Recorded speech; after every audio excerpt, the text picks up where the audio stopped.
Bismillahirrahmanirrahim. Assalamualaikum warahmatullahi wabarakatuh. Alhamdulillahirabbil alamin wassalatu wassalamu ala asyrafil anbiya'i wal mursalin wa ala alihi wa sahbihi wa man tabi'ahu ila yaumiddin. Kalau ngomongin baper pasti kita sering. Kita ya yang masih sendiri. Kalau udah berdua insya Allah udah gak gampang baper.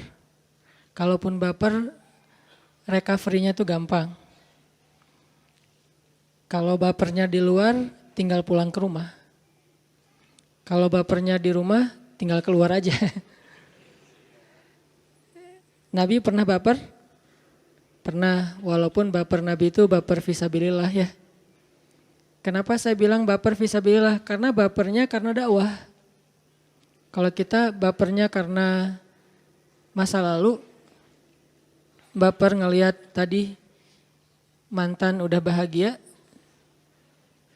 itu rasanya kayak luka yang dikasih garam, makin perih. Udah terluka dikasih lagi garam, udah jatuh ketiban tangga. Tapi kalau kita udah bahagia duluan ngelihat mantan udah kayak gitu kan gak terlalu baper ya, biasa aja. Gak nyesel, kenapa? Kita juga udah duluan bahagia. Ini bapernya kita. Kalau bapernya Nabi, baper fisabilillah. Bapernya Nabi itu karena dakwah. Salah satu ayat baper di awal-awal dakwah itu surat Al-Muzammil. Kenapa Nabi baper? Karena di luar tuh banyak yang mencela Nabi, banyak yang memfitnah Nabi, banyak yang menghina Nabi, banyak yang menyakiti Nabi. Akhirnya Nabi sedih, kan baper kan. Akhirnya Nabi sedikit kecewa, nah itu bapernya Nabi. Pulang ke rumah Khadijah radhiyallahu anha. Sampai di rumah, baper itu reda secara pelan-pelan. Kenapa bisa kayak gitu? Pertama reda karena ngelihat wajah Khadijah. Wajah Khadijah itu obat buat Nabi. Kemudian sentuhan tangan Khadijah. Dibelai sama Khadijah, Nabi istirahat, tidur karena Nabi pulang udah malam banget. Udah capek seharian dihina, dicela, dicaci maki, direndahkan, disakiti, dimusuhi seharian. Bayangin keluar habis subuh, cuman pengen berdakwah nih. Pulang-pulang hampir tengah malam. Pulang dalam keadaan hampir gak ada satupun yang beriman. Yang kayak gitu tuh sering Nabi tuh. Ibarat kita dari pagi sampai malam keluar, gak ada 1 rupiah pun yang bawa pulang. Kan baper ya kalau yang kerja nih. Apalagi kerjanya belum tetap, bukan sebagai employee. Sebutlah kayak usaha, dagang. Keluar subuh-subuh, pulang tengah malam, gak ada satupun dagangan yang laku. Nabi juga sering kayak gitu, cuman bukan dagangan, dakwah. Keluar subuh-subuh, pulang malam, gak ada satupun orang yang beriman. Jadi gak ada yang close gitu. Semuanya ya deh, paling-paling gitu. Kayak kita nawar-nawarin apa gitu. Oh ya udah saya ntar ikut. Ntar saya hubungin lagi. Oh ya kayak gitu-gitulah. Kita kayak sales gitu kan. Keluar pagi-pagi ngejual barang, terus akhirnya kasih kartu nama. Orang cuma basa-basi doang mau beli, basa-basi doang akan hubungi kembali, basa-basi doang lagi nggak bawa duit apalah segala macam alasan. Sampai malam nggak ada yang beli satupun. Padahal ada target kalau kita dari perusahaan itu minimal sehari ngejual 2 barang misalnya. Tapi sampai malam nggak ada yang laku, sedih, kecewa, kadang-kadang ngerasa kayak besok perlu keluar lagi nggak? Ngerasa putus asa, kayaknya udah nggak akan berhasil usaha ini atau dagangan ini atau profesi ini. Nabi nggak sampai ke tingkat putus asa, tapi kecewa berat sering. Sedih luar biasa tuh sering. Bukan sedih karena beliau dicelanya nih. Nabi bukan tipe kayak kita yang baper karena dicela, tapi sedih kepada orang yang mencela. Kasihan gitu. Makin dicela, Nabi makin kasihan sama dia dan sedih memikirkan nasib dia nanti di akhirat. Jadi kalau sedih kita mikirin nasib sendiri, baper kita tuh mikirin diri sendiri. Bapernya Nabi itu mikirin orang lain. Gimana nanti kalau dia gak terima hidayah, pas dia meninggal gimana nanti di akhirat. Saya gak bisa nolong. Karena kalau gak masuk Islam, Nabi gak bisa nolong, gak dikasih izin sama Allah. Yang dikasih izin cuman orang yang bersyahadat. Jadi Nabi baper, sedih, kecewa tuh gara-gara mikirin nasib orang lain. Bukan mikirin perasaan beliau sendiri. Dan bapernya tuh serius loh. Sedih berat. Pas pulang ke rumah, ketok pintu pelan, Assalamualaikum, dibukain sama Khadijah. Kelihatan wajah Nabi kayak sedih banget. Langsung Khadijah nyiapin semua.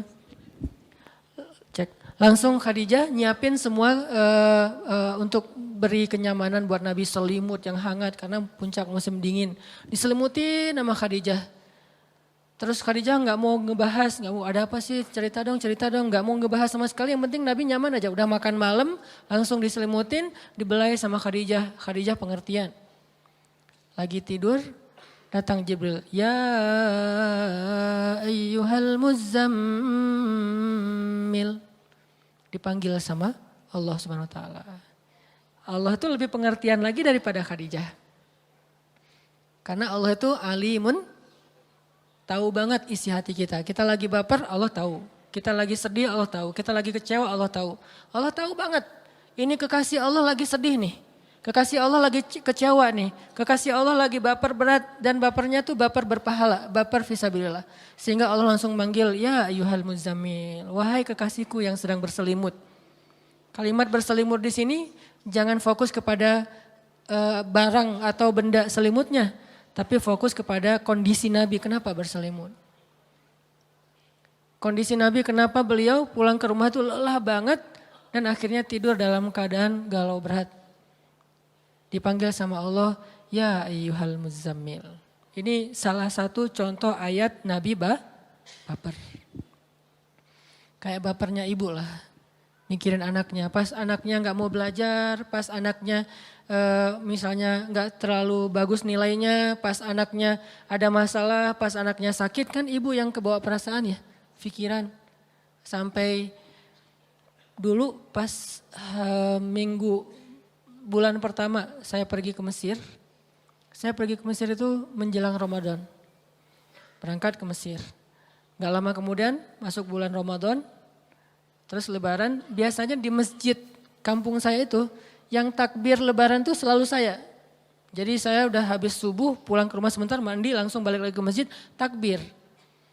Udah rutin aja tiap tahun pokoknya saya takbir. Tahun itu, tahun pertama saya pergi ke Mesir dan gak takbir. Sehingga pas ibu berangkat ke masjid dengar yang takbirnya beda. Itu ibu udah baper duluan dari sejak di jalan. Udah nangis. Sampai di masjid kan di depan masjid tuh, bukan di dalam masjid sholatnya. Di lapangan depan masjid ibu tuh nangis panjang sampai tetangga-tetangga juga pada nenangin, ngehibur. Kenapa ibu baper? Ibu baper karena mikirin kita di sana lebaran pasti di rantau beda sama di rumah. Di rumah ada opor, ada lontong, ada segala macam.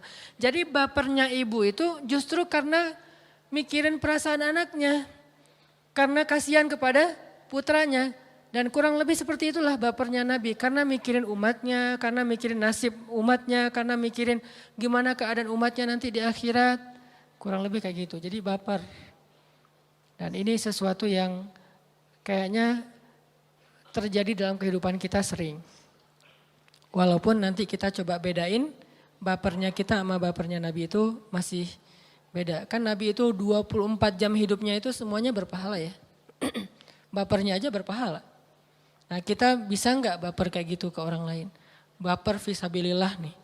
Bapernya karena kasihan teman kita yang dulu teman main bareng, teman mungkin pernah nakal bareng segala macam. Nah sekarang kita alhamdulillah dikasih hidayah sama Allah pengen belajar, memperbaiki diri. Belum benar tapi udah mau memperbaiki diri.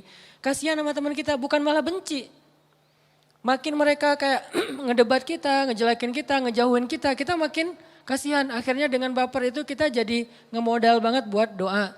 Ya Allah kasihan teman saya yang itu. Dulu kita bareng-bareng sering ninggalin sholat, bareng-bareng mungkin hidupnya sia-sia.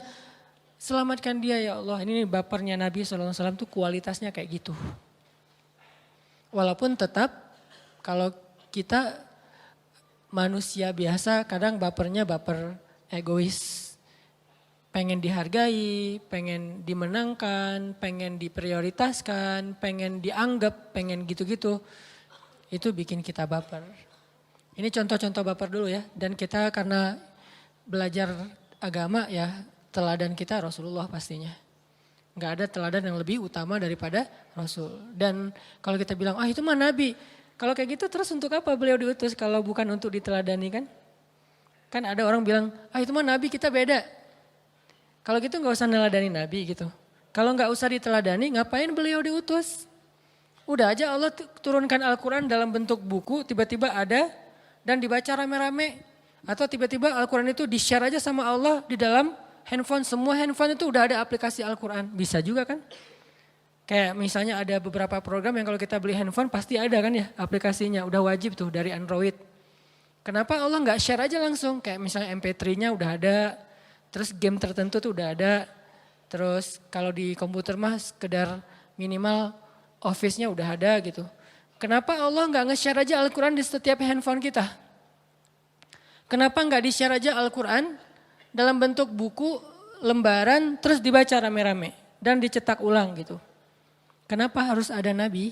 Karena kalau lembaran cuman teori, tapi tidak ada visual teladannya, uswahnya tuh nggak ada. Nabi diutus supaya ditiru. Nabi diutus supaya dicontoh. Nabi diutus supaya diteladani. Jadi kalau kita bilang itu mah Nabi kita beda. Terus buat apa Nabi diutus? Itu kan logika sederhananya. Tapi kan kita nggak bakalan bisa seperti Nabi. Emang nggak bakalan bisa sama persis kayak Nabi. Tapi kita tetap bisa berada di track yang sama dengan Nabi walaupun jaraknya jauh. Nggak akan pernah sejajar sama Nabi. Ibaratnya ini perjalanan kayak maraton gitu. Mungkin kita entah berapa kilo ketinggalan di belakang. Tapi minimal kita nggak salah jalan. Walaupun telat sampai juga. Daripada kita berpikir, dia mah pro, saya nggak akan lewat jalan itu. Sehingga akhirnya nggak sampai di tujuan.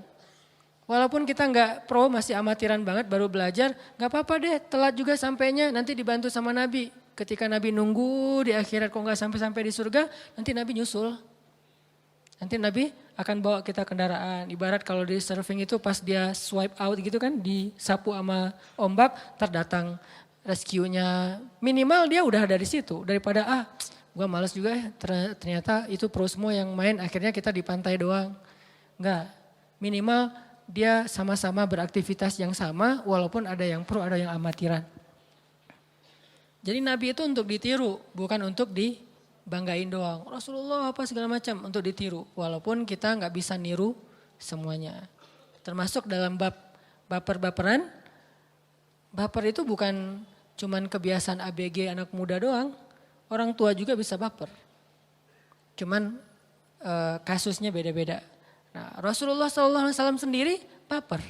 Kok Nabi bisa baper? Karena beliau manusia. Masa sih? Harusnya kan ideal, nggak ada baper-baperan, flat aja. Justru kalau Nabi itu bukan manusia, malaikat, kita tuh nggak akan bisa niru Nabi justru. Karena tuh Nabi terlalu perfect, nggak ada sama sekali adegan-adegan kekeliruan, lupa. Berarti kita nggak akan bisa niru Nabi, soalnya terlalu sempurna. Kenapa Allah mengutus Nabi itu manusia, bukan malaikat? Supaya kekurangannya menjadi teladan buat kita. Kekurangan Nabi aja jadi teladan loh. Nabi kurang, itu teladan buat kita. Contoh apa? Nabi pernah keliru? Beberapa kali malah. Nabi pernah ditegur Allah? Beberapa kali. Ada di surat yang paling terkenal, Abasa. Ada di surat Ad-Duha. Ada di surat At-Tahrim. Ada di surat Al-Ahzab. Ada di surat At-Taubah. Ada di surat Al-Anfal, ada di surat Al-Imran, ada di surat Al-Baqarah. Ada banyak surat yang negur Nabi. Kenapa kok ditegur? Karena Nabi keliru. Loh, katanya Nabi kok bisa keliru? Supaya kalau kita keliru ada teladan yang bisa kita tiru. Bagaimana memperbaiki kekeliruan, bagaimana menyikapi orang yang keliru. Jadi Nabi benar dan kelirunya aja teladan. Saya nggak bilang benar dan salah ya, karena Nabi nggak berbuat salah. Tapi keliru ya. Beda salah sama keliru. Salah itu dosa, kalau keliru dimaafin. Nabi keliru, ya. Tapi keliru Nabi, teladan. Nabi pernah sholatnya misalnya lupa, pernah. Sholat harusnya 4 rakaat jadi 2 rakaat. Wah katanya Nabi kok gak khusyuk. Supaya kita kalau nanti gak khusyuk, bukan Nabi yang gak khusyuk kita. Kalau Nabi gak menteladani yang kayak gitu, begitu kita salah sholat, akhirnya kita harus ulangi lagi dari awal. Bayangin teman-teman sholat duhur. Karena riwah, tadi habis rapat, akhirnya sholat zuhur mikirin rapat aja. Udah gitu 2 rakaat salam. Aduh salah Baru 2 rakaat, mulai lagi dari awal. Kan berat kan buat kita. Tapi kalau ada teladan dari Nabi, Nabi pernah kayak gitu. Tapi gak mau mulai dari awal, ngelanjutin 2 berikutnya. Jadi ringan kan buat kita, justru kelirunya Nabi itu rahmat untuk kita. Nabi keliru, rahmat untuk kita. Supaya kita bisa mencontohi Nabi dalam hal yang sama. Dan itu keringanan dari Allah SWT. Termasuk baper. Ada teladannya dari Nabi. Kalau kita nggak bisa baper kayak versi Nabi banget, minimal mendekatilah. Nabi itu paling baper, salah satunya gara-gara dakwah. Dan yang buat Nabi lebih baper lagi apa teman-teman? Sampai turun atau sampai muncul satu fikih baru, namanya fikih kunut nazilah. Itu kan gara-gara Nabi baper kan? Baper terhadap apa? Ada beberapa orang utusan Nabi, sahabat, hafiz Al-Quran yang dibantai sama musuh di Bi'rul Ma'unah namanya. Di sebuah sumur Ma'unah itu mereka tuh dibunuhin sama musuh, dikhianatin. Tadi katanya pengen belajar dakwah. Muhammad utus dong orang ke sini, kita pengen belajar Islam. Begitu diutus, di tengah jalan mereka malah dibantai. Dan mereka bukan para prajurit sehingga bisa ngelawan. Para da'i, para hafiz, para ulama yang bukan megang senjata, megangnya buku, mereka hafalnya Quran, dibantai di tengah jalan. Itu Nabi baper banget. Saking bapernya Nabi, for the first time Nabi melakukan kunut nazilah. Kita baper enggak tentang Palestina? Kalau kita mau niru Nabi nih, kita baper enggak tentang Suriah? Kita baper enggak tentang Irak? Kita baper enggak tentang Rohingya? Karena baper itulah yang disebut dengan baper fisabilillah, baper berpahala. Dan emang Allah suka baper kayak gitu. Karena kalau enggak baper kayak gitu, berarti udah enggak ada lagi innamal mu'minuna ikhwa, satu rasa di antara mukmin. Bahkan kalau ngomongin tentang yang kayak Suriah, Palestina, Rohingya, enggak usah ngomongin agama aja, udah cukup layak kita baper. Ngomongin kemanusiaan doang nih, udah cukup layak kita baper. Apalagi udah ditambah lagi dengan iman. Dan enggak ada salahnya kan orang baper karena iman. Kayak saya baper karena sekampung, saya baper karena saudara, ya kan ya? Ada saudara darah, ada saudara karena suku, ada saudara karena persahabatan, ada saudara karena iman. Dan itu semuanya legal, sah-sah aja. Kita respect sama semua orang. Kayak misalnya kita sama teman kita, dia sakit, kita apa namanya tuh? Kayak kontak batin gitu. Tapi dia cowok ya, bukan cewek. Kalau dia cewek sakit terus kontak batin, nah ini kayaknya dulu ada cerita. Nah dia sakit kita jadi sedih atau dia ada masalah kita jadi kenapa kita memprioritaskan dia. Terus orang lain bilang emangnya yang bermasalah cuma teman lo doang. Yang lain juga banyak masalah kok, yang lain gak dibantu. Gitu kan suka ada yang nanya gitu. Emangnya bermasalah teman kamu doang. Yang lain-lain tuh banyak masalah loh, banyak utang segala macam. Kenapa kamu cuma bayarin utang teman kamu? Logis gak sih kalau kita ngebayarin utang teman kita duluan? Di antara banyak orang yang berutang? Wajar banget kan? Orang dia teman saya. Yang lain kan manusia juga. Ya tapi kalau saya punya duit lebih pasti saya bantu. Namanya manusia itu dawil kurba yang dekat dulu nih. Semampu kita, dia juga punya temannya. Makanya manusia bersosial kan ya. Jadi wajar banget kalau saya ngebantu teman saya duluan. Padahal yang punya masalah kayak gitu tuh banyak, bukan teman saya doang. Itu wajar banget. Gitu juga kita ngebantu misalnya saudara kita yang sebangsa, wajar. Kenapa nggak bantu yang kena musibah misalnya kebakaran kemarin di Amerika? Ya karena itu jauh, ini yang dekat dalam hubungan kebangsaan. Tapi ada hubungan lain selain kebangsaan, hubungan iman. Kenapa bantu Suriah? Kenapa bantu Palestina? Nah itu sesama Muslim. Wah, kok pakai agama sih? Wajar dong. Pakai agama boleh, pakai darah boleh, pakai suku boleh, pakai kebangsaan boleh. Semua itu ikatan. Dan itu semuanya legal. Gak ada masalah dengan itu. Kita membantu seseorang karena dia seagama, boleh. Kita bantu seseorang karena dia sekolah bareng kita sama-sama alma mater gitu, alumni, boleh. Kita bantu dia karena sekampung, boleh. Kita bantu dia karena dia pernah jadi mantan. Boleh. Pokoknya itu kan alasan-alasan yang logis dan wajar kan. Boleh gak bantu mantan? Tapi nggak pakai modus ya. Mantan lagi ngurus surat perceraian. Wah semangat banget ngebantunya tuh. Kayaknya itu paling semangat tuh. Wah sini biar saya urus tuh yang di pengadilan teman saya semua tuh. Gitu ngomongnya.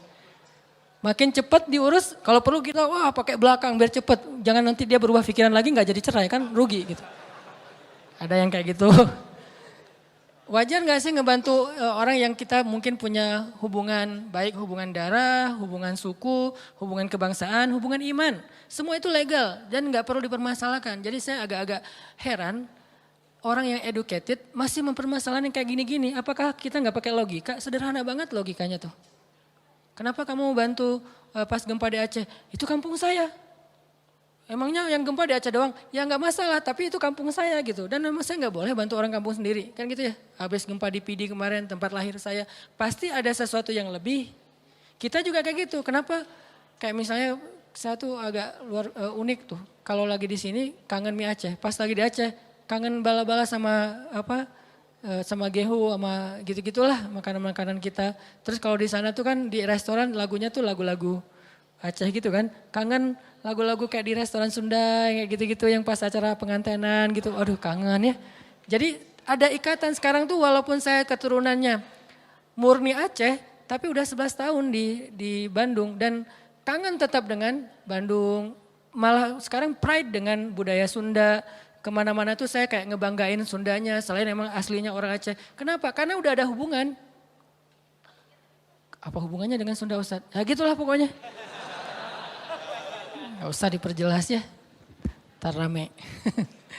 Kenapa? Karena teman-teman saya banyak orang Bandung. Sejak 11 tahun yang lalu saya tinggal di sini.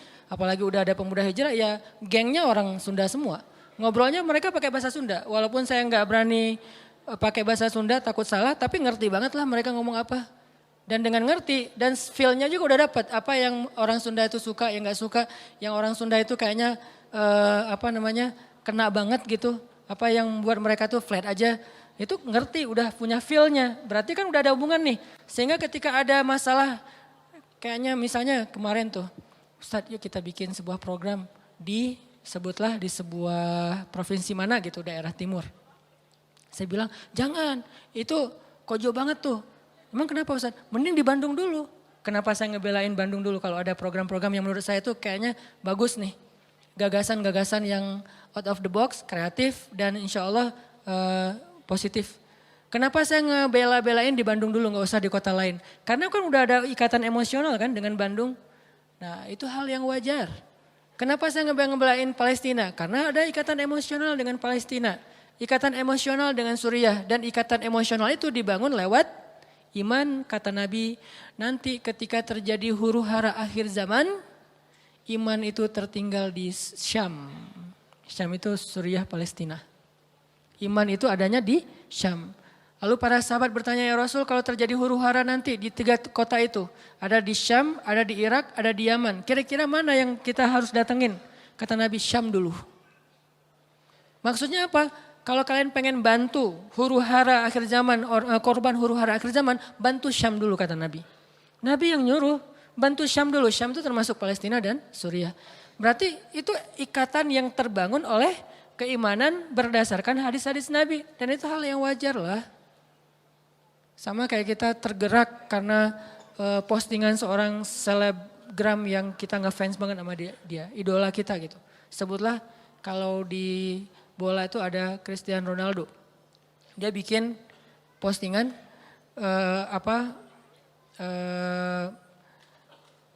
respect dan ngedukung, mensupport korban-korban perang di Suriah misalnya.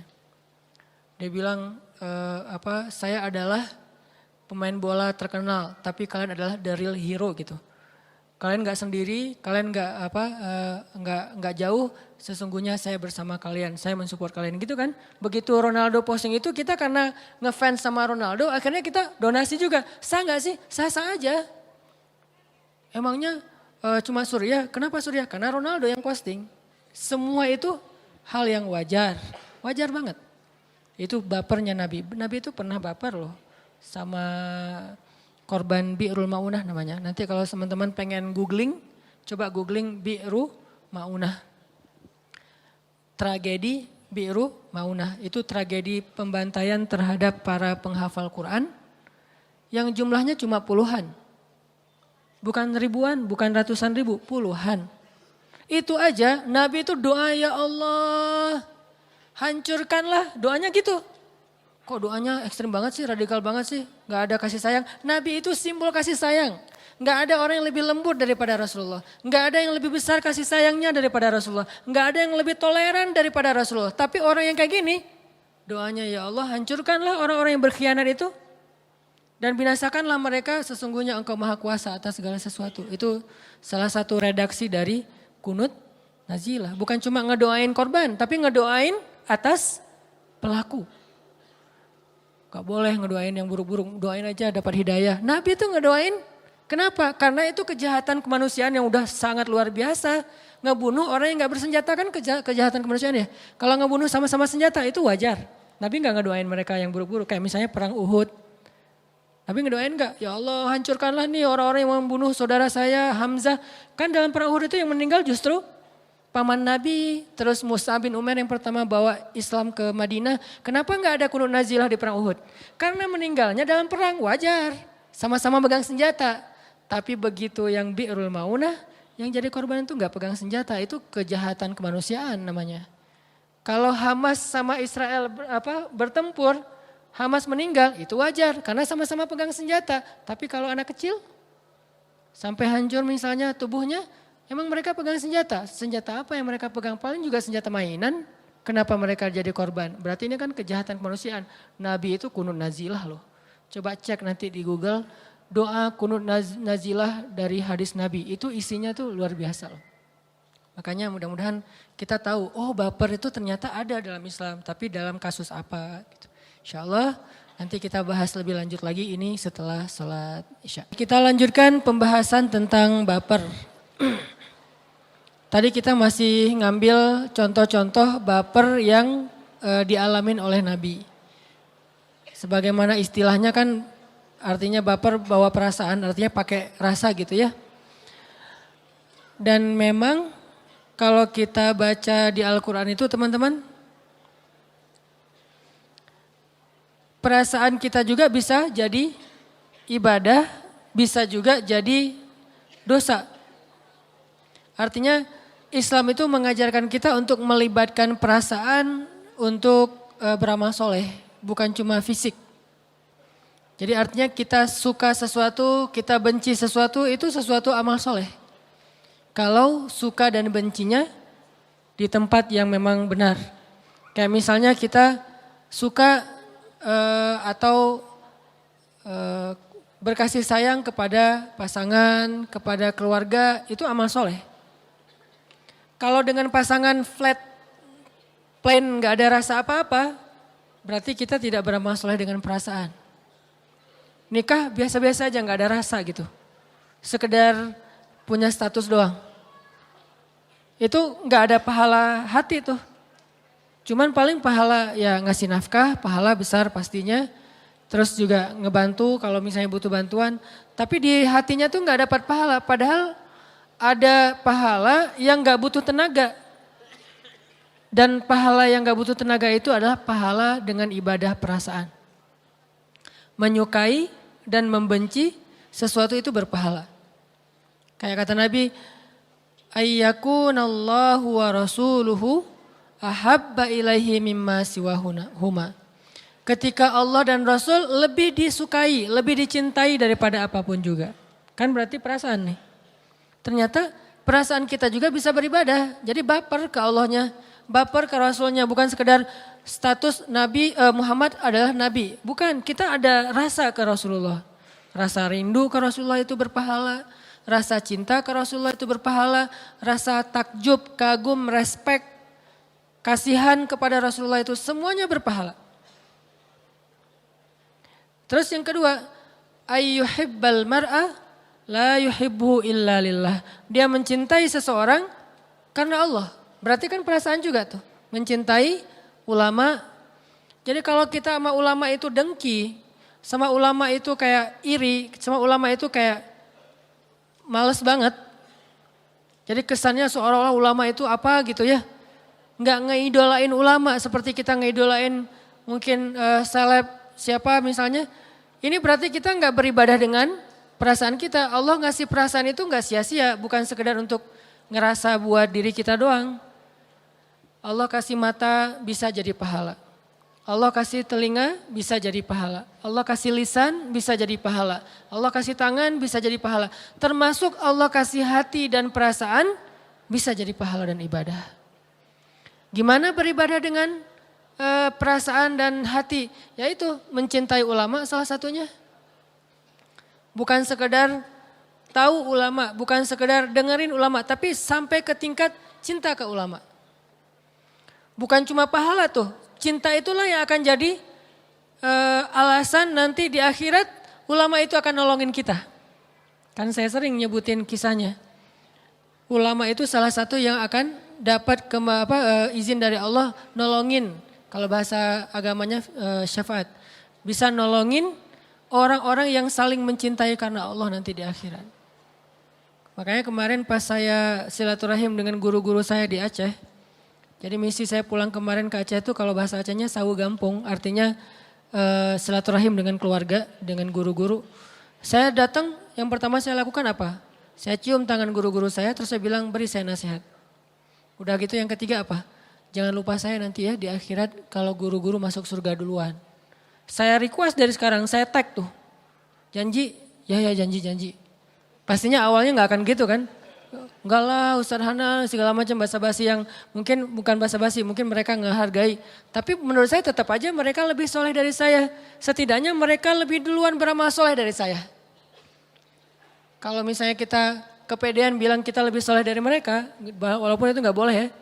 Setidaknya yang pasti mereka duluan beramal soleh daripada kita. Kenapa? Toh kita tahu amal soleh itu dari mereka kan? Berarti mereka duluan nih. Saya bilang kan yang duluan beramal soleh di dunia duluan masuk surga di akhirat. Kok gitu Ustaz? Iya. Wassabiqun as-sabiqun. Wassabiqun. Orang yang di dunianya duluan beramal soleh atau berlomba-lomba dalam kebaikan. Nanti di akhirat sabiqun juga duluan masuk surga. Makanya sabiqunnya ada 2 kali itu. Wassabiquna di dunia. As-sabiquna fil akhirah. Jadi siapa yang di dunia duluan dalam kebaikan, di akhirat duluan kepada surga. Saya pesan, Ustadz, guru kalau misalnya Ustadz duluan masuk surga, ingat-ingat saya ya cari. Pertama mungkin di surga nyarinya, di sistem surga gitu. Kan sistem surga lebih canggih daripada Google. Karena sistem surga itu udah luar biasa, Allah yang bikin. Hanan Ataki gitu, nggak ada. Kalau gitu pakai underscore kali, Hanan underscore Ataki. Kalau Hanan Ataki doang mungkin beda. Atau ada Ustadz Hanan Ataki beda juga. Pesan sponsor. Ustadz Hanan underscore Ataki, nggak pakai underscore 2 kali ya. Oh ternyata nggak ada juga. Gitu. Udah pakai underscore nggak ada. Oh kalau gitu emang nggak ada di surga nih, belum masuk. Gimana dong? Cari lagi di yang lain. Kalau nggak ada di surga, carinya di padang mahsyar. Jangan buru-buru cari di neraka. Jangan doain yang gitu-gitu tuh ya. Kalau nggak ada di surga, di padang mahsyar lah minimal ya. Saya juga nggak berani lah berandai-andai. Coba cari di neraka, siapa tahu saya ada. Nggak mau saya berandai-andai kayak gitu. Ini andai-andai yang nggak dibolehin. Tapi kalau di padang mahsyar, ya sewajarnya lah. Semua kita pasti kan melintasi padang mahsyar kan. Tapi kalau neraka kan nggak semuanya. Dan kita berharap semua kita di sini nggak ada satupun yang ngerasain. Jangankan api, asap neraka jangan ngerasain. Jadi nggak perlu berandai-andai. Bilang aja. Kalau nggak ada di surga, cari di padang mahsyar. Nanti tanya ke malaikat-malaikat yang bertugas di padang mahsyar. Kan banyak banget malaikat PIC padang mahsyar tuh. Oh ternyata ada tuh lagi di sidang. Masalah apa? Masalah dulu dia suka ngejailin orang misalnya. Dulu pernah manjat pohon di kebun orang waktu dia masih kecil.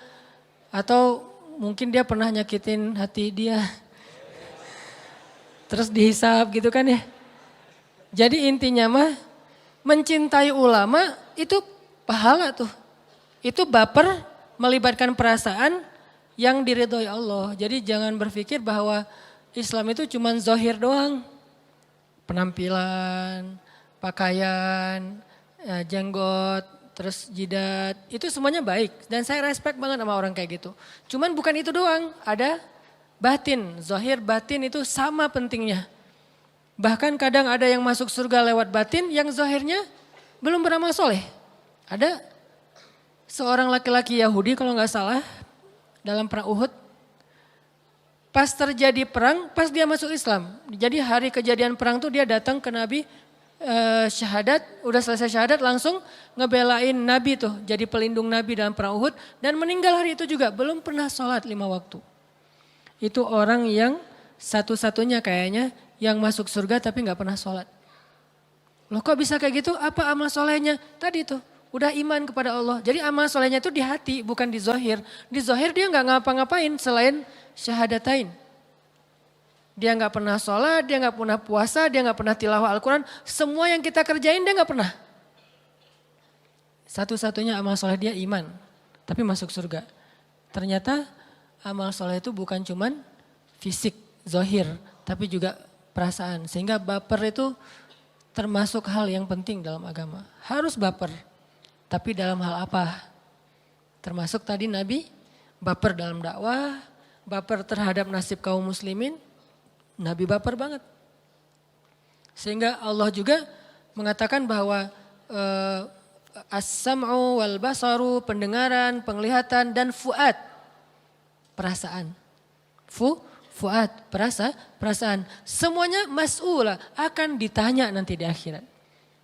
Jadi kalau kita ada rasa yang belum move on, padahal udah gak boleh, itu ditanya loh. Kenapa kamu gak bisa move on? Ya Allah, akunnya itu setiap postingan bikin saya baper, gimana saya mau move on gitu ya. Dia makin lama makin cantik, ya Allah masa saya bisa move on? Kan bahaya banget tuh. Kalau kayak gitu berarti perasaannya kan terus menerus berbuat dosa kan. Jadi kita ngerasa sayang kepada orang yang belum halal buat kita, itu setiap hari tuh kita bikin dosa loh teman-teman tanpa kita sadari. Ngerasa doang, kan ngerasa doang Ustaz, gak boleh. Terus gimana caranya? Minta sama ya Allah, hilangkan rasa itu dari dia. Berikan kepada yang layak buat saya. Ternyata tiba-tiba hilang rasa itu dan diberikan nanti pas udah akad nikah. Bisa kayak gitu. Daripada kita sibuk dengan rasa kepada orang yang udah punya pasangan, pas nikah rasa kita kepada yang kita nikahin gak ada, kan kita 2 kali dosa. Pertama, mencintai orang yang gak boleh kita cintai. Yang kedua, kita nganggurin orang yang harusnya kita cintai kan ya. Jadi zalim kan? Berarti dosanya double. Ternyata perasaan juga ditanya teman-teman. Fuad namanya. Fuad itu artinya rasa hati atau jantung. Pokoknya rasa lah di dalam diri kita. Oh berarti baper itu emang boleh dalam Islam. Tapi buat apa? Makin kita kasih sayang kepada orang yang layak kita sayangi. Makin kita cinta kepada orang yang layak kita cintai. Makin besar pahala kita. Mencintai Rasulullah itu pahalanya gede banget. Mencintai pewaris Nabi yaitu ulama, pahalanya gede banget. Jadi ulama itu perlakukanlah dia benar-benar sebagai Nabi di tengah-tengah kita. Karena kan kata Nabi al-ulama warasatul anbiya, ulama itu pewaris Nabi. Dan ditambah lagi ulama itu wali-wali Allah di muka bumi. Jadi siapa yang membenci ulama berarti dia membenci kekasih-kekasih Allah. Siapa yang membenci ulama, memfitnah ulama, menjelek-jelekan ulama, menzolimi dan mencurangi ulama, berarti dia menjelek-jelekan, menzolimi, mencurangi dan mengkhianati Rasulullah SAW. Karena pewaris Nabi itu bukan keluarga beliau, pewaris Nabi itu ulama. Dan Nabi tidak mewariskan harta, tapi Nabi mewariskan ilmu, yaitu agama. Jadi kalau kita ngaku umat Nabi, wajib kita mencintai ulama, wajib hukumnya, wajib. Gak boleh gak cinta. Apalagi sampai benci, lebih gak boleh lagi tuh. Gak cinta aja gak boleh, harus cinta sama ulama. Tapi cinta ulama ini kan beda sama cinta dengan pasangan ya. Jangan cinta ulama terus dipegangin tangannya, diapain. Ustadz, Masya Allah. Jangan gitu aja, terus ulama digini-giniin, gak gitu-gitu amat juga sih. Cinta kan beda-beda ya, ekspresi cinta ya. Ekspresi cinta sama pasangan, gitulah. Ekspresi cinta sama ulama gitu deh. Ekspresi cinta sama Rasul ya gitu. Ekspresi cinta beda-beda tuh ekspresinya. Ekspresinya aja yang dibedain tapi rasanya sama. Kan gak boleh kita mencintai sesama muslim kan ada kalimat saling mencintai karena Allah kan. Terus kata Nabi sunnah kalau kita cinta sama seseorang itu ngapain? Sampaikan ke dia, bilang kalau kamu tuh cinta sama dia. Tapi dia di sini tuh laki-laki, perempuan. Nah ekspresinya nggak usah berlebihan sampai gimana, bahaya itu. Ntar jadi terjebak kepada kaum Nabi apa gitu kan ya. Jadi mending boleh kan mencintai sesama laki-laki tapi dengan ekspresi apa? Karena Allah bilang ana uhibbuka fillah, aku mencintaimu karena Allah. Kalau kita geli berarti kita nggak tahu hadisnya. Pas dapat SMS, akhi aku mencintaimu karena Allah, geleh. Terus tiba-tiba jadi geleh gitu kan ya, dihapus, diblok. Nggak usah gitu, ekspresinya aja bedain. Kita mencintai karena Allah itu, saya banyak banget orang yang saya cintai karena Allah. Dan saya berharap dia mencintai saya balik karena Allah. Kenapa? Emang layak dicintai, orang soleh, ahli tahajud. Kenapa saya cinta sama dia? Saya paksain, saya harus cinta sama dia. Saya perhatian sama dia, kalau dia butuh apa-apa saya datengin. Salah satunya ada di Tasik. Saya sering cerita yang dulunya supir angkot. Terus juga akhirnya ikut bareng sama saya, kan dulu saya suka usaha-usaha gitu kan. Jual beli mobil bekas bareng sama dia. Terus jual pulsa, ada 60 cabang pulsa di Bandung, belum ada Alfamart dulu. Bareng sama dia, terus main di properti bareng sama dia. Kenapa? Karena saya pengen bantu dia di dunia supaya dia bantu saya di akhirat. Terakhir sekarang dia udah pindah ke Tasik. Saya telepon, Pak ngapain di Tasik? Lagi mau sekarang buka-buka warung jualan kayak gitu. Saya samperin ke Tasik, saya bantu apa nih? Bisa ngeringanin apa nih beban Bapak? Supaya nanti dia di akhirat nggak ke Tasik 10 kali lipat Tasik. Saya lagi jauh di sana, lagi perjalanan pada masyarakat yang tertati-tati. Karena dia nih ahli tahajud, ahli tilawah, hatinya bening. Saya baru baca Al-Quran 1 ayat, dia udah nangis duluan. Saya baca aja gak nangis, dia yang denger nangis. Orang soleh banget. Saya ngelihat langsung kesolehan dia. Dan kita cuma berhukum dengan zahir ya, kita gak tahu batinnya. Makanya gak boleh menjudge isi hati orang, hanya menjudge zahirnya. Zahirnya soleh. Ya udah saya berharap, saya datang ke Tasik, saya jalan ke nyetir sendiri ke Tasik. Biar nanti di akhirat dia yang akan menjemput saya di padang mahsyar yang jaraknya mungkin lebih jauh daripada Bandung Tasik. Itu kan mencintai orang soleh. Dan saya punya beberapa list orang-orang kayak gitu, saya simpan di saya. Dan saya berusaha supaya dia juga cinta sama saya. Karena kalau saya cinta sama dia doang tapi dia nggak cinta sama saya, belum berbalas nanti di akhirat. Caranya gimana biar dia cinta sama saya juga? Tahadu, tahabu. Salah satunya kan saling berhadiahlah kalian, maka kalian saling mencintai. Berarti saya harus kasih dia banyak hadiah. Butuh apa Pak? Butuh apa? Hadiah. Biar dia ingat saya. Terus kalau ada apa-apa, saya curhatnya ke dia. Tolong doain anak saya lagi sakit, tolong doain saya lagi sedih, tolong doain. Akhirnya dia ingat saya terus, nanti di akhirat juga kayak gitu. Begitu dia nggak ngelihat saya, dia ingat. Nah, akhirnya saya dapat cinta dia. Suatu saat lama nggak ketemu, tiba-tiba dia SMS, Ustadz gimana keadaannya? Saya kangen udah lama nih nggak ketemu Ustadz. Biasanya saya suka dipanggil ke rumah untuk kalau saya ada rusak listrik atau apa suka manggil dia. Padahal kalau manggil tetangga bisa kan? Yang bisa benerin listrik banyaklah tetangga. Kenapa saya manggil dia jauh-jauh? Karena saya pengen ngasih hadiah buat dia. Benerin listrik berapa sih? Cuman ganti kabel segala macam, paling sejam juga beres, kasih 25.000, 30.000. Tapi saya pengen ngundang dia ke rumah, biar nggak cuman ngundang ngasih duit, mending saya ngasih dia sedikit kerjaan, biar lebih baik buat dia, biar nggak mencela juga menghina. Pak saya listriknya rumah lagi rusak nih, datang kasih 500.000 misalnya. Biar dia ingat sama saya di dunia. Nanti di akhirat dia juga akan ingat. Ternyata benar di dunia dia ingat, lama gak ketemu dia SMS duluan. Ustadz kemana aja, udah lama ya gak ketemu, kangen nih. Mudah-mudahan kangen di dunia itu menjadi indikasi nanti dia akan kangen juga di akhirat. Gak ketemu 6 bulan aja kangen, gimana gak ketemu 1000 tahun. Pasti akan lebih kangen lagi. Jemput. Bayangin yang jemputnya satu rombongan pakai truk. Tiba-tiba di akhirat ada satu truk besar, datang, itu orang-orang soleh semuanya. Ngejemput siapa Pak? Satu rombongan, ngejemput Hanan Ataki. Bayangin yang ngejemputnya itu orang soleh semua kan ya. Kumpulkanlah satu truk orang-orang kayak gitu, kita cintai mereka. Bikin mereka cinta juga sama kita. Tahadu, tahabu, kasih hadiah, kasih ini, kasih itu. Bukan saya ya, karena saya ngerasa, ini demi Allah bukan basa-basi. Saya tuh belum merasa soleh untuk layak jadi orang yang bisa nolongin orang di akhirat, enggak. Nih saya ngomong kayak gini biar teman-teman nyari deh. Nyari di luar tuh banyak banget orang-orang soleh yang teman-teman udah lihat. Kalau ini kan bukan, ngomong di depan tuh kan bukan indikasi kesolehan ya. cuman ada sedikit sesuatu yang bisa di-share ya share. Belum tentu juga saya paling soleh. Tapi kalau teman-teman ngelihat ada yang emang udah istiqomah, sholat 5 waktu dijaga, bukan hanya ibadah ya, akhlaknya juga baik ke orang lain, care, ngalah, sabar, maafin. Ada orang kayak gitu, kejar tuh orang. Nanti dia akan kejar kita nanti di akhirat. Cari tuh orang, nanti dia akan cari kita di akhirat. Ini kan ngelibatin perasaan, ibadah-ibadah hati nih. Baper nih. Nah baper-baper kayak gini nih yang harus kita bangun nih. Selain baper kayak Rasulullah, baper kepada kaum muslimin yang sedang tertindas, padahal cuma beberapa puluh orang. Bayangin Suriah itu udah lebih dari 500.000 orang yang jadi korban sejak Arab Spring. Lebih 500.000 orang. Masih kurang cukup jumlahnya untuk bikin kita baper. Kalau itu juga nggak baper, kayaknya kita perlu mempertanyakan lagi, masih ada perasaan gak sih di hati kita? Karena Allah, itu wajib baper menurut saya. Dan itu sangat legal, sangat wajar. Kalau ada yang bilang itu radikal, mana ada radikal? Yang radikal justru Rusia tuh yang ngebom-bom anak kecil di Suriah. Yang radikal justru Bashar Assad tuh yang membiarkan rakyatnya dibom sama negara lain. Kan itu rakyatnya dia. Kenapa dia ngedukung Rusia? Itu yang radikal, korban bukan radikal. Dan kita simpati kepada korban, masa disebut radikal? Emang kita ngebom siapa? Kita nyakitin siapa? Enggak kan? Kita cuma pengen bantu saudara kita yang kesakitan. Saya lihat banyak banget postingan tuh. Kan saya coba lihat nanti saya following siapa.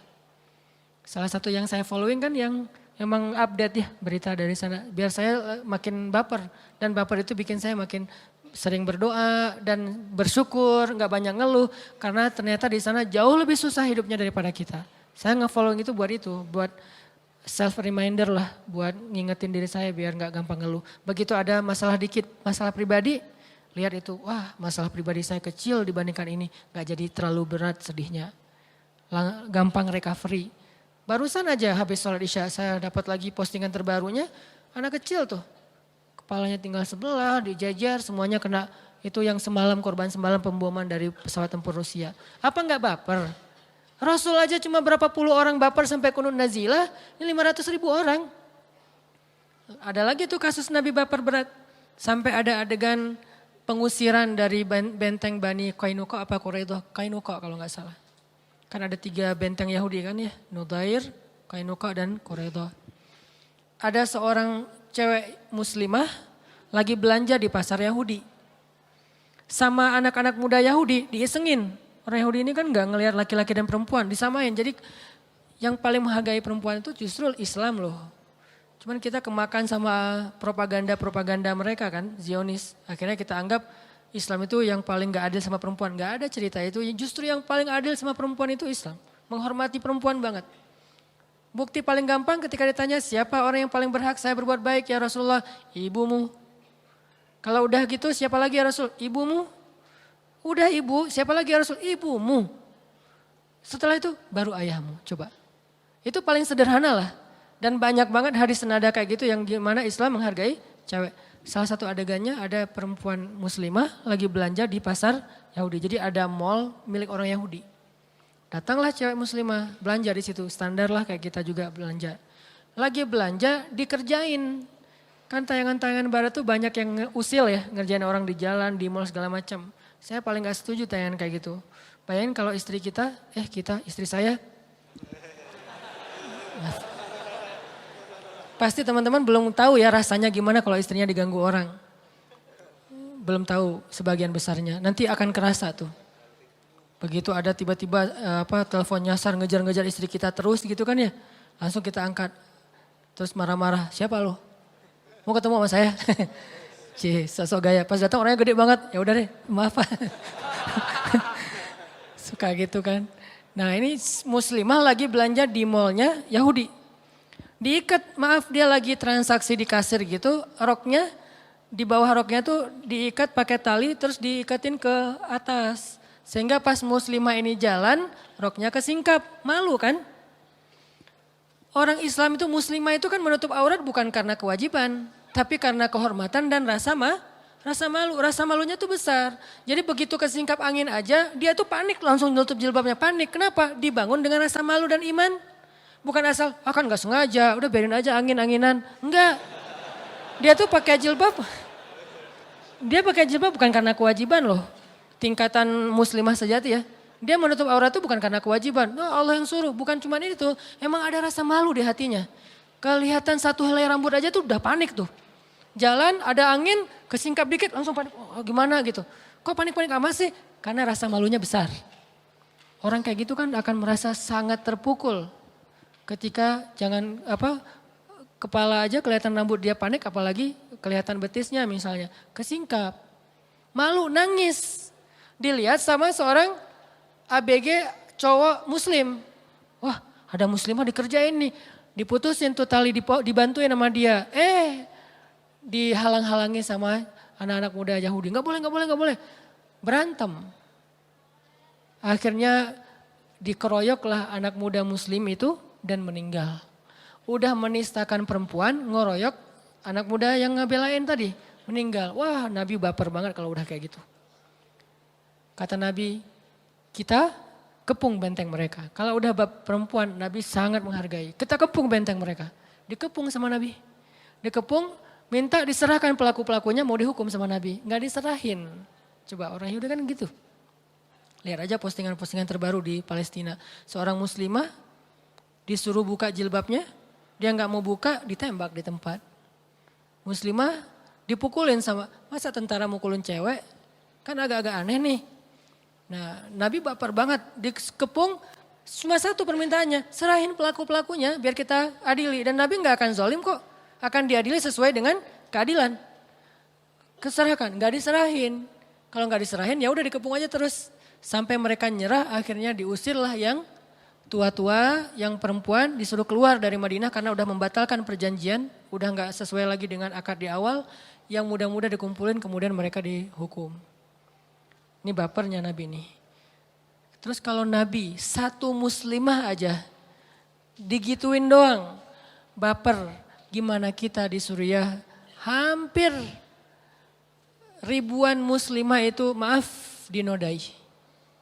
Di Rohingya banyak banget kasus perempuan muslimah yang ayahnya udah lari, yang kakaknya udah lari, yang ibunya dibunuh di depan matanya, yang anak kecil dibunuh. Yang perempuan yang ABG nih umur di atas 7 tahun sampai 25 tahun itu dinodai. Dan banyak kasus yang dalam semalam itu puluhan orang menodai satu perempuan. Puluhan orang dalam satu malam. Sampai dia jadi kayak orang gila gitu. Apa masih kurang alasan buat baper? Jadi menurut saya kalau ini juga gak baper, plain banget sih perasaannya. Dan kita takutkan Allah juga nanti akan memberikan dia ujian yang sama. Ketika dia dalam masalah yang besar, orang gak ada yang kasihan sama dia. Dan masalah paling besar itu nanti di akhirat. Ketika dia di akhirat dapat banyak masalah dari para malaikat, gak ada yang peduli sama dia. Kan ini kasihan. Minimal baper kita tentang Rohingya, bikin orang Rohingya baper ke kita nanti di padang mahsyar. Baper kita ke Suriah dan Palestina, bikin mereka baper ke kita nanti di padang mahsyar. Kenapa mereka? Karena mereka tuh menurut saya udah dijamin masuk surga loh. Kan siapa yang meninggal dibunuh dijamin masuk surga kan? Karena semua dosanya dikasih ke pembunuh. Berarti dia gak ada dosa tuh. Ditambah lagi di Suriah dan Palestina itu yang meninggal anak kecil yang emang gak punya dosa. Dan anak kecil di sana beda sama anak kecil kita. Di sana rata-rata anak kecilnya hafiz Al-Quran. Hafalnya tuh gak lama-lama sebulan khatam 30 juz. Ini gak ada lagi alasan buat kita gak baper. Tadi aja kita ada ulama yang belum hafiz tapi soleh. Kita udah belajar mencintai mereka ya. Berusaha gitu kasih hadiah biar mereka cinta sama kita. Gimana yang anak kecil hafiz Quran korban perang. Itu kan udah dijamin banget masuk surga. Yang bahkan mungkin gak pakai hisab. Was-sabiquna as-sabiqun ulaikal muqarrabun. Mereka duluan masuk surga, surganya Firdaus, gak pakai hisab. Orang kayak gini kalau cinta sama kita gara-gara di dunia kita mencintai mereka, wah enak banget hidup kita nanti di akhirat. Banyak yang nolongin. Makanya kenapa Ustaz Hanan tuh kok sering-sering posting bab, walaupun gak sering sebetulnya segitu mah masih wajar. Bab tentang Suriah, Palestina. Kenapa gak posting tentang Indonesia? Yang posting tentang Indonesia udah ada istri saya. Lihat aja Rumah Teduh Sabarin kan nge-posting tentang Indonesia. Khususnya yang dekat dengan kita, Jawa Barat. Korban-korban bukan korban. Yang kena musibah sakit kanker yang luar biasa itu udah ada di istri saya motivasi terus biar dia istiqomah dengan aktivitasnya menolong atau nemenin teman-teman yang kena penyakit kanker dan mereka miskin. Saya pernah nemenin ke Tasik, pernah nemenin ke Garut, dan itu korbannya ngeri-ngeri loh. Rata-rata orang yang menengah ke bawah, bahkan bukan miskin, fakir. Udah ada bagian itu. Jadi bukan berarti kita ngelupain yang di Indonesia, enggak sama sekali. Cuman bagian ini udah ada, bagian ini udah ada. Tapi kalau Suriah dan Palestina, emang beda sih. Bukan beda masalah tempat atau negaranya. Keadaannya jauh lebih sulit daripada kita, jauh. Orang di sini sakit, masih ada keluarga, di sana nggak ada siapa-siapa. Makanya teman-teman, baper-baper kayak gini yang kita perlu bangun di dalam diri kita. Memang harus melibatkan perasaan, nggak boleh sekedar basa-basi simpatiknya. Dan nggak usah khawatir dengan anggapan orang lain. Yang penting satu aja, jangan ganggu orang, jangan menghina orang, jangan mencela orang, jangan menjudge orang lain. Kalau kita nggak pernah ganggu orang lain, terus kita respect pada seseorang, kita simpati pada seseorang, itu wajar banget. Kecuali kita suka menjudge orang lain, suka menghina orang lain, suka ganggu orang lain, itu baru salah. Jadi salahnya itu bukan simpatik, ngeganggunya yang salah. Baper tetap. Coba teman-teman lihat deh di surat Al-Kahfi, salah satu contoh Nabi baper. Surat 18 ayat 6. Itu salah satu contoh Nabi baper banget. فَلَعَلَّكَ بَاخِعٌ نَفْسَكَ عَلَىٰ آثَارِهِمْ إِن لَّمْ يُؤْمِنُوا بِهَذَا الْحَدِيثِ أَسَفًا. Hampir-hampir kamu mencelakai dirimu sendiri wahai Muhammad. Saking bapernya Nabi tuh. Maksud mencelakai, saking bapernya Nabi sampai sakit tuh. Nabi itu berdakwah tuh benar-benar soulful banget. Ada yang nolak, sedih beliau. Ada yang nolak sedih, bukan sedih ke dirinya, sedih ke orang lain. Saking sedihnya bikin Nabi sakit. Berhari-hari sakit, malam gak bisa tidur, jadi kurus. Sampai Allah bilang, Muhammad kalau gini-gini terus lama-lama kamu bisa celaka nih. Kenapa Nabi kok baper berat? Gara-gara orang tidak beriman. Kok bisa gitu? Karena Nabi udah ngelihat neraka.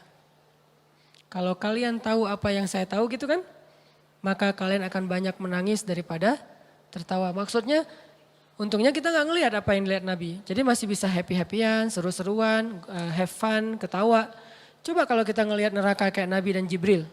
Jibril itu kan sejak ngelihat neraka gak pernah berhenti menangis. Nangis aja terus sampai Nabi Muhammad nanya, saking seringnya Jibril nangis. Jibril kenapa? Kenapa kamu nangis? Kata Jibril, gimana saya gak nangis ya Rasulullah?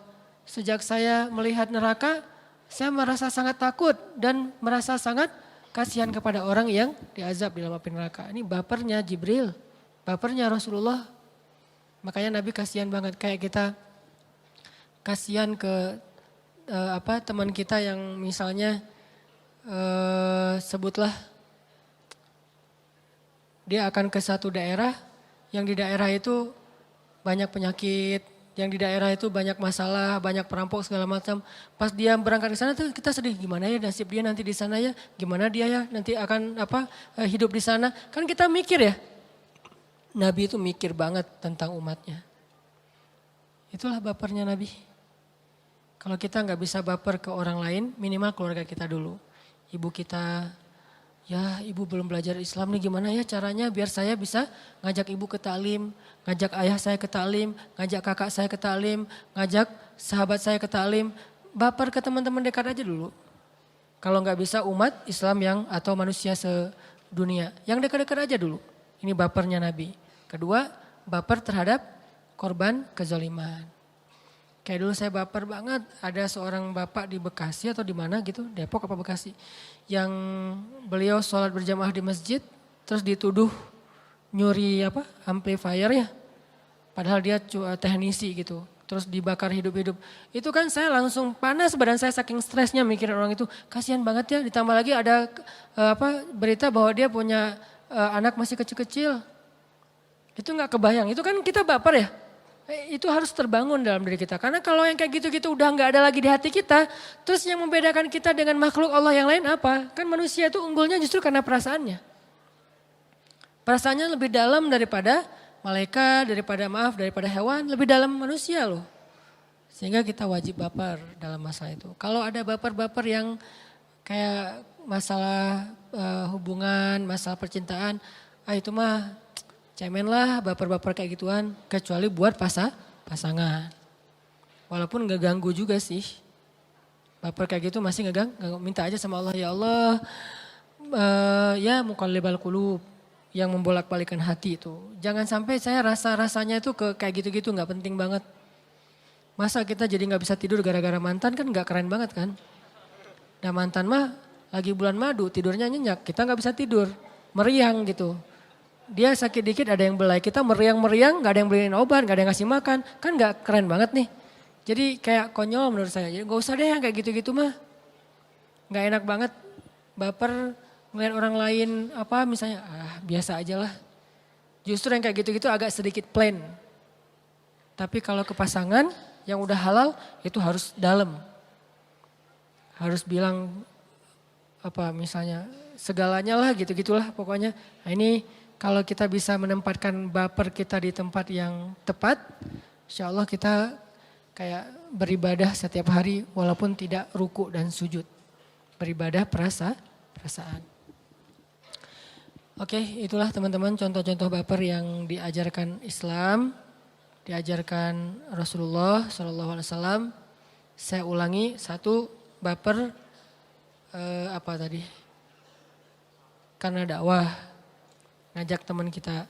2, baper untuk orang-orang yang terzolimi.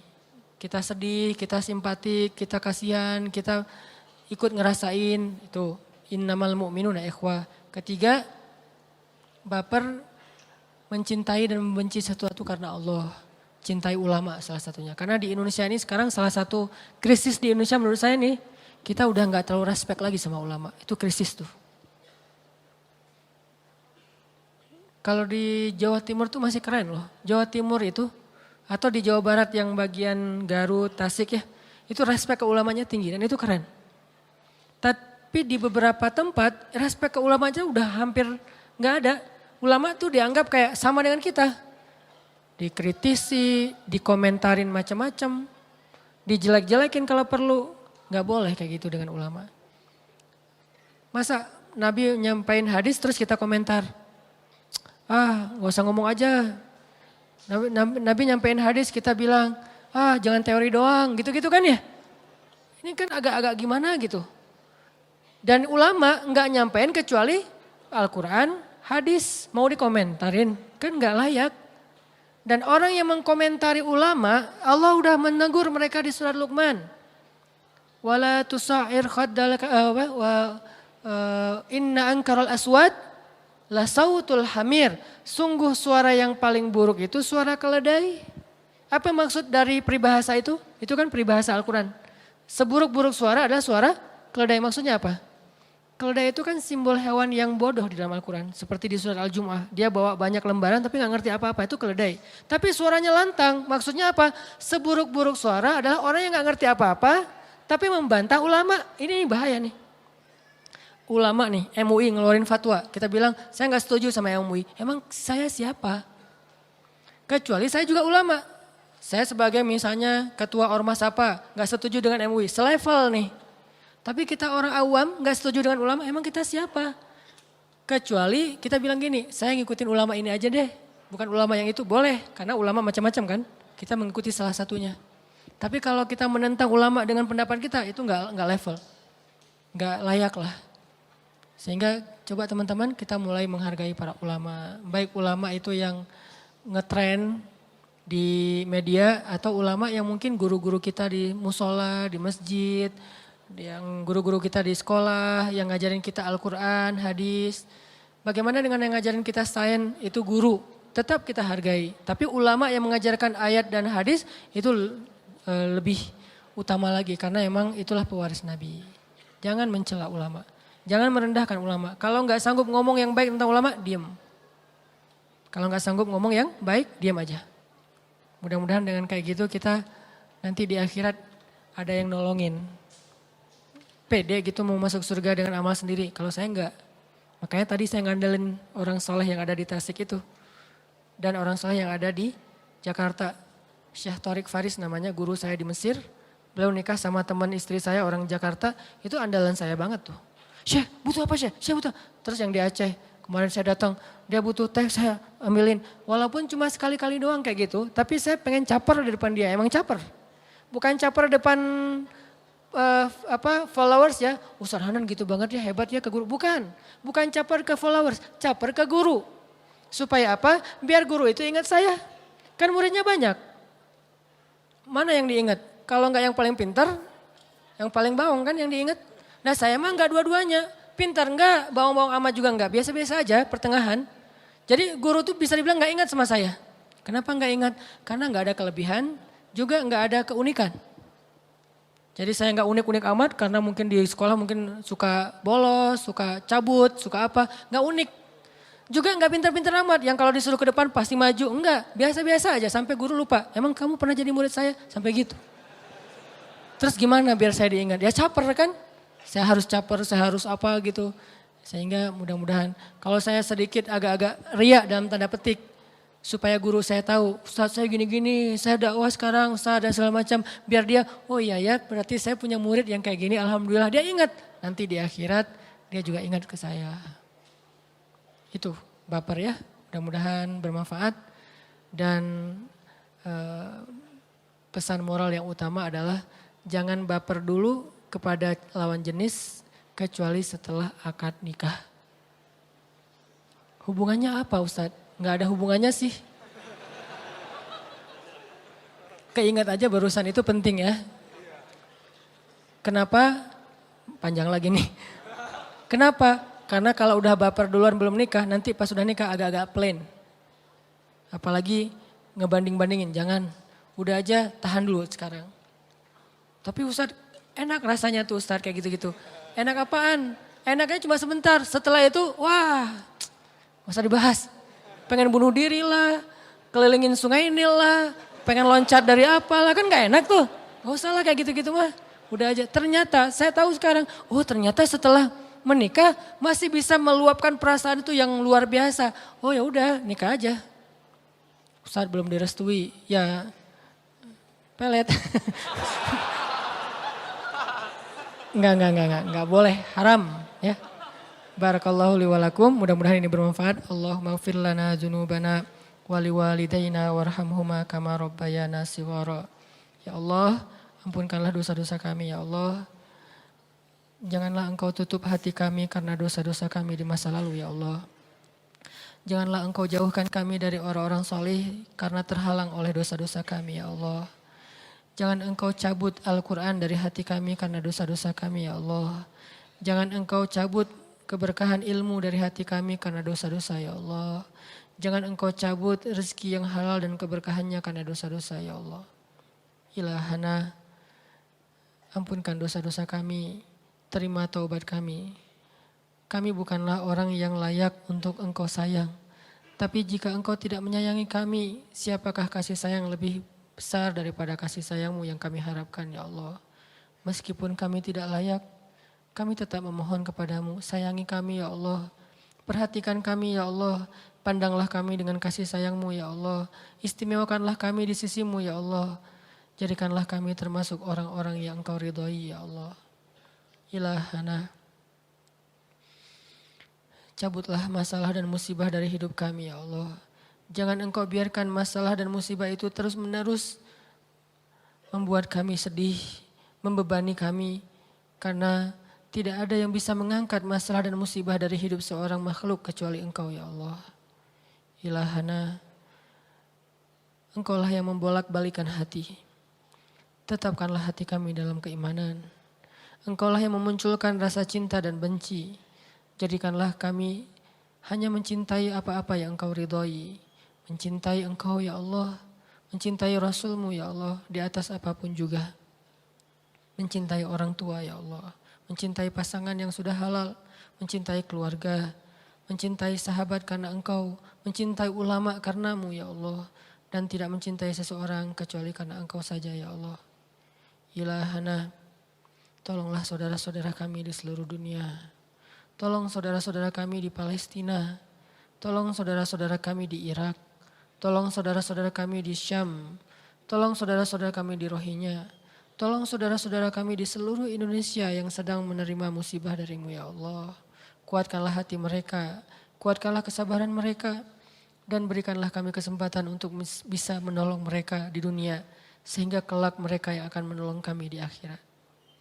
Ilahana, beri kami ilmu yang bermanfaat, ilmu yang menambah iman dan amal solih, ilmu yang memperindah akhlak kami, bukan ilmu yang sekedar menjadi wawasan di dalam benak kami, menjadi hafalan dalam pikiran kami, dan menjadi teori yang kami banggakan dan kami jadikan sebagai perdebatan di antara kami. Jadikanlah ilmu kami, ilmu yang bisa kami amalkan, ilmu yang semakin mendekatkan kami kepada Engkau, ilmu yang menambah keyakinan kami kepadamu, ilmu yang memperindah akhlak kami kepada sesama manusia. Ilahana, beri petunjuk-Mu kepada pemuda-pemuda Islam di Indonesia. Beri petunjuk-Mu kepada pemimpin-pemimpin kami. Beri taufik dan kasih sayang-Mu kepada ulama-ulama kami. Pertemukanlah kami lebih banyak orang-orang soleh ya Allah. Dan berikan kami kesempatan untuk mencintai mereka dan dicintai oleh mereka. Sehingga kelak mereka akan menolong kami di padang mahsyar. Ilahana, jadikanlah majelis kami majelis yang Engkau rahmati. Dan perpisahan setelahnya perpisahan yang Engkau jaga dari dosa-dosa. Rabbana atina fid dunya hasanah wa fil akhirati hasanah wa qina adzabannar. Subhanakallahumma wa bihamdika asyhadu an la ilaha illa anta astaghfiruka wa atubu ilaik. Assalamualaikum warahmatullahi wabarakatuh.